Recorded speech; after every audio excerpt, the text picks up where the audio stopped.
ನಿಮ್ಮ ಮೊದಲನೇ ಪ್ರಶ್ನೆ, ಭಾರತದ ಸಂವಿಧಾನ ಯಾವ ದಿನ ಜಾರಿಗೆ ಬಂತು? ನಿಮ್ಮ ಆಯ್ಕೆಗಳು: option A August 15, 1947, option B January 26, 1950, option C November 26, 1949, option D October 2, 1950. ನಿಮ್ಮ ಸರಿಯಾದ ಉತ್ತರ ಬಂದ್ಬಿಟ್ಟು ಆಪ್ಷನ್ ಬಿ ಜನವರಿ 26, 1950 ಆಗಿರುತ್ತದೆ. ನಿಮ್ಮ ಮುಂದಿನ ಪ್ರಶ್ನೆ, ಭಾರತದ ಸಂವಿಧಾನವನ್ನು ಅಂಗೀಕರಿಸಿದ ದಿನ ಯಾವುದು? ನಿಮ್ಮ ಆಯ್ಕೆಗಳು: option A August 15, 1947, option B November 26, 1949, option C ಜನವರಿ 26, 1950, ಆಪ್ಷನ್ ಡಿ ಜನವರಿ 24, 1950. ನಿಮ್ಮ ಸರಿಯಾದ ಉತ್ತರ ಬಂದ್ಬಿಟ್ಟು ಆಪ್ಷನ್ ಬಿ ನವೆಂಬರ್ 26, 1949 ಆಗಿರುತ್ತದೆ. ನಿಮ್ಮ ಮುಂದಿನ ಪ್ರಶ್ನೆ, ಭಾರತದಲ್ಲಿ ಎಷ್ಟು ಮೂಲಭೂತ ಕರ್ತವ್ಯಗಳಿವೆ? ನಿಮ್ಮ ಆಯ್ಕೆಗಳು: option A 10, option B 11, option C 12, option D 13.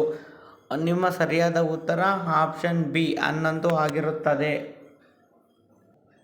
ನಿಮ್ಮ ಮುಂದಿನ ಪ್ರಶ್ನೆ, ರಾಜ್ಯದ ನಿಜವಾದ ಕಾರ್ಯನಿರ್ವಾಹಕ ಯಾರು? ನಿಮ್ಮ ಆಯ್ಕೆಗಳು: ಆಪ್ಷನ್ ಎ ರಾಜ್ಯಪಾಲ, ಆಪ್ಷನ್ ಬಿ ಮುಖ್ಯಮಂತ್ರಿ, ಆಪ್ಷನ್ ಸಿ ಹೈಕೋರ್ಟ್ ಮುಖ್ಯ ನ್ಯಾಯಮೂರ್ತಿ, ಆಪ್ಷನ್ ಡಿ ಸ್ಪೀಕರ್.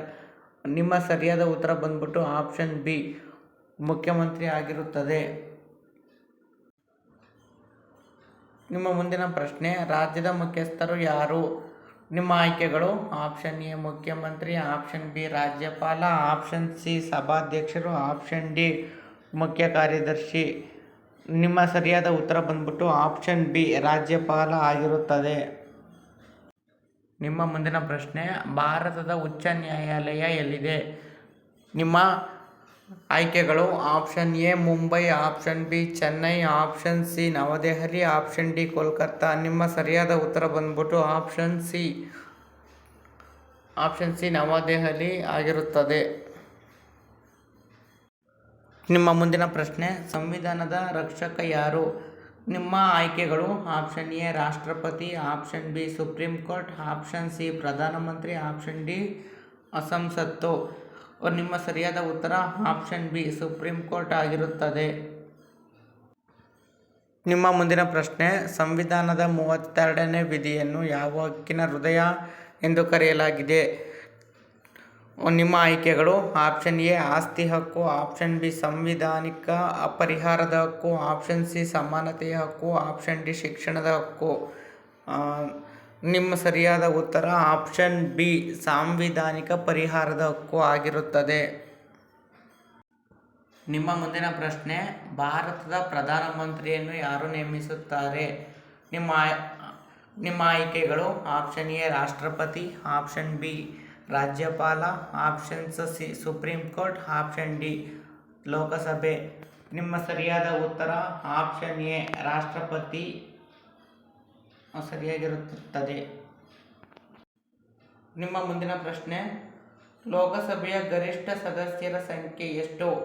ನಿಮ್ಮ ಆಯ್ಕೆಗಳು: option A 545, option B 552, option C 550, option D 560.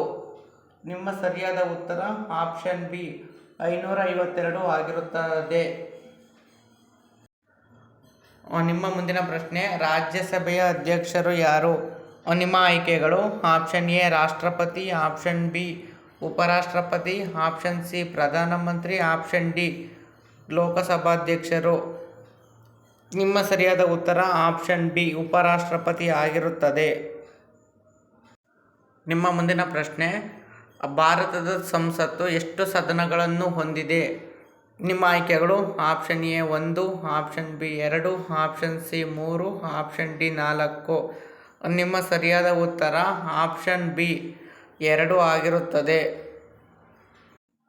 ನಿಮ್ಮ ಮುಂದಿನ ಪ್ರಶ್ನೆ, ಭಾರತದ ಮೊದಲ ರಾಷ್ಟ್ರಪತಿ ಯಾರು? ನಿಮ್ಮ ಆಯ್ಕೆಗಳು option A doctor Rajendra Prasad, option B doctor Radhakrishnan, option C Zakir Hussain, option D V V Giri. ನಿಮ್ಮ ಸರಿಯಾದ ಉತ್ತರ option A doctor Rajendra Prasad ಆಗಿರುತ್ತದೆ. ನಿಮ್ಮ ಮುಂದಿನ ಪ್ರಶ್ನೆ, ಭಾರತದ ರಾಷ್ಟ್ರಪತಿಯನ್ನು ಯಾರು ಆಯ್ಕೆ ಮಾಡುತ್ತಾರೆ? ನಿಮ್ಮ ಆಯ್ಕೆಗಳು ಆಪ್ಷನ್ ಎ ಜನರು ನೇರವಾಗಿ, ಆಪ್ಷನ್ ಬಿ ಚುನಾವಣಾ ಮಂಡಳಿ, ಆಪ್ಷನ್ ಸಿ ಪ್ರಧಾನಮಂತ್ರಿ, ಆಪ್ಷನ್ ಡಿ ರಾಜ್ಯಪಾಲರು. ನಿಮ್ಮ ಸರಿಯಾದ ಉತ್ತರ ಆಪ್ಷನ್ ಬಿ ಚುನಾವಣಾ ಮಂಡಳಿ ಆಗಿರುತ್ತದೆ.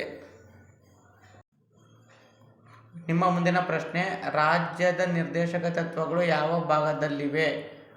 ನಿಮ್ಮ ಆಯ್ಕೆಗಳು ಆಪ್ಷನ್ ಎ ಭಾಗ 3, ಆಪ್ಷನ್ ಎ ಭಾಗ 4, ಆಪ್ಷನ್ ಸಿ ಭಾಗ 5, ಆಪ್ಷನ್ ಡಿ ಭಾಗ 6. ನಿಮ್ಮ ಸರಿಯಾದ ಉತ್ತರ ಆಪ್ಷನ್ ಬಿ ಭಾಗ 4ರಲ್ಲಿದೆ. ನಿಮ್ಮ ಮುಂದಿನ ಪ್ರಶ್ನೆ, ಮೂಲಭೂತ ಕರ್ತವ್ಯಗಳು ಯಾವ ಭಾಗದಲ್ಲಿವೆ? ನಿಮ್ಮ ಆಯ್ಕೆಗಳು ಆಪ್ಷನ್ ಎ ಭಾಗ 3, ಆಪ್ಷನ್ ಬಿ ಭಾಗ 4a, ಆಪ್ಷನ್ ಸಿ ಭಾಗ 4, ಆಪ್ಷನ್ ಡಿ ಭಾಗ 5. ನಿಮ್ಮ ಸರಿಯಾದ ಉತ್ತರ ಬಂದ್ಬಿಟ್ಟು ಆಪ್ಷನ್ ಬಿ ಭಾಗ 4a ಆಗಿರುತ್ತದೆ. ನಿಮ್ಮ ಮುಂದಿನ ಪ್ರಶ್ನೆ, ಮೂಲಭೂತ ಹಕ್ಕುಗಳು ಯಾವ ಭಾಗದಲ್ಲಿವೆ?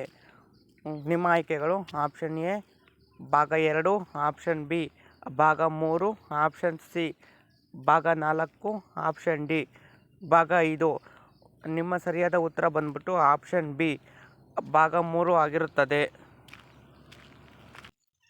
ನಿಮ್ಮ ಮುಂದಿನ ಪ್ರಶ್ನೆ, ಸಂವಿಧಾನದ ಪ್ರಸ್ತಾವಿಕೆಯಲ್ಲಿ ಸಾರ್ವಭೌಮ ಎಂದರೆ ಏನು? ನಿಮ್ಮ ಆಯ್ಕೆಗಳು ಆಪ್ಷನ್ ಎ ಧರ್ಮನಿರಪೇಕ್ಷ, ಆಪ್ಷನ್ ಬಿ ಸ್ವತಂತ್ರ ರಾಷ್ಟ್ರ, ಆಪ್ಷನ್ ಸಿ ಸಮಾಜವಾದಿ, ಆಪ್ಷನ್ ಡಿ ಪ್ರಜಾಪ್ರಭುತ್ವ. ನಿಮ್ಮ ಸರಿಯಾದ ಉತ್ತರ ಬಂದ್ಬಿಟ್ಟು ಆಪ್ಷನ್ ಬಿ ಸ್ವತಂತ್ರ ರಾಷ್ಟ್ರ ಆಗಿರುತ್ತದೆ. ನಿಮ್ಮ ಮುಂದಿನ ಪ್ರಶ್ನೆ, ಭಾರತದ ಸಂವಿಧಾನದ ಪಿತಾಮಹ ಎಂದು ಯಾರನ್ನು ಕರೆಯುತ್ತಾರೆ? ನಿಮ್ಮ ಆಯ್ಕೆಗಳು option A Mahatma Gandhi, option B doctor B R. Ambedkar, option C Rajendra Prasad, option D Jawaharlal Nehru. ನಿಮ್ಮ ಸರಿಯಾದ ಉತ್ತರ ಬಂದ್ಬಿಟ್ಟು option B doctor B R. Ambedkar ಆಗಿರುತ್ತದೆ. ನಿಮ್ಮ ಮುಂದಿನ ಪ್ರಶ್ನೆ, ಭಾರತದ ಸುಪ್ರೀಂ ಕೋರ್ಟ್ ಯಾವ ವರ್ಷದಲ್ಲಿ ಸ್ಥಾಪನೆಯಾಯಿತು? ನಿಮ್ಮ ಆಯ್ಕೆಗಳು option A 1947, option B 1949, option C 1950, option D 1952. ನಿಮ್ಮ ಸರಿಯಾದ ಉತ್ತರ ಬಂದ್ಬಿಟ್ಟು ಆಪ್ಷನ್ ಸಿ 1950 ಆಗಿರುತ್ತದೆ. ನಿಮ್ಮ ಮುಂದಿನ ಪ್ರಶ್ನೆ, ಸುಪ್ರೀಂ ಕೋರ್ಟ್ನ ಮುಖ್ಯ ನ್ಯಾಯಮೂರ್ತಿಯನ್ನು ಯಾರು ನೇಮಿಸುತ್ತಾರೆ? ನಿಮ್ಮ ಆಯ್ಕೆಗಳು ಆಪ್ಷನ್ ಎ ಪ್ರಧಾನಮಂತ್ರಿ, ಆಪ್ಷನ್ ಬಿ ರಾಷ್ಟ್ರಪತಿ, ಆಪ್ಷನ್ ಸಿ ಲೋಕಸಭೆ, ಆಪ್ಷನ್ ಡಿ ರಾಜ್ಯಸಭೆ. ನಿಮ್ಮ ಸರಿಯಾದ ಉತ್ತರ ಬಂದ್ಬಿಟ್ಟು ಆಪ್ಷನ್ ಬಿ ರಾಷ್ಟ್ರಪತಿ ಆಗಿರುತ್ತದೆ. ನಿಮ್ಮ ಮುಂದಿನ ಪ್ರಶ್ನೆ, ಭಾರತದ ಸಂವಿಧಾನದ ಯಾವ ವಿಧಿ ಸುಪ್ರೀಂ ಕೋರ್ಟ್ನ ಸ್ಥಾಪನೆಗೆ ಸಂಬಂಧಿಸಿದೆ? ನಿಮ್ಮ ಆಯ್ಕೆಗಳು ಆಪ್ಷನ್ ಎ ವಿಧಿ 124, ಆಪ್ಷನ್ ಬಿ ವಿಧಿ 32, ಆಪ್ಷನ್ ಸಿ ವಿಧಿ 356, ಆಪ್ಷನ್ ಡಿ ವಿಧಿ 370. ನಿಮ್ಮ ಸರಿಯಾದ ಉತ್ತರ ಬಂದ್ಬಿಟ್ಟು ಆಪ್ಷನ್ ಎ ವಿಧಿ 124 ಆಗಿರುತ್ತದೆ. ಮುಂದಿನ ಪ್ರಶ್ನೆ, ಸುಪ್ರೀಂ ಕೋರ್ಟ್ನ ತೀರ್ಪುಗಳು ಯಾರ ಮೇಲೆ ಬಾಧ್ಯಕರವಾಗಿರುತ್ತವೆ? ನಿಮ್ಮ ಆಯ್ಕೆಗಳು ಆಪ್ಷನ್ ಎ ರಾಜ್ಯ ಸರ್ಕಾರಗಳ ಮೇಲೆ ಮಾತ್ರ, ಆಪ್ಷನ್ ಬಿ ಕೇಂದ್ರ ಸರ್ಕಾರದ ಮೇಲೆ ಮಾತ್ರ, ಆಪ್ಷನ್ ಸಿ ದೇಶದ ಎಲ್ಲ ನ್ಯಾಯಾಲಯಗಳ ಮೇಲೆ, ಆಪ್ಷನ್ ಡಿ ಲೋಕಸಭೆಯ ಮೇಲೆ ಮಾತ್ರ. ನಿಮ್ಮ ಸರಿಯಾದ ಉತ್ತರ ಬಂದ್ಬಿಟ್ಟು ಆಪ್ಷನ್ ಸಿ ದೇಶದ ಎಲ್ಲ ನ್ಯಾಯಾಲಯಗಳ ಮೇಲೆ ಆಗಿರುತ್ತದೆ.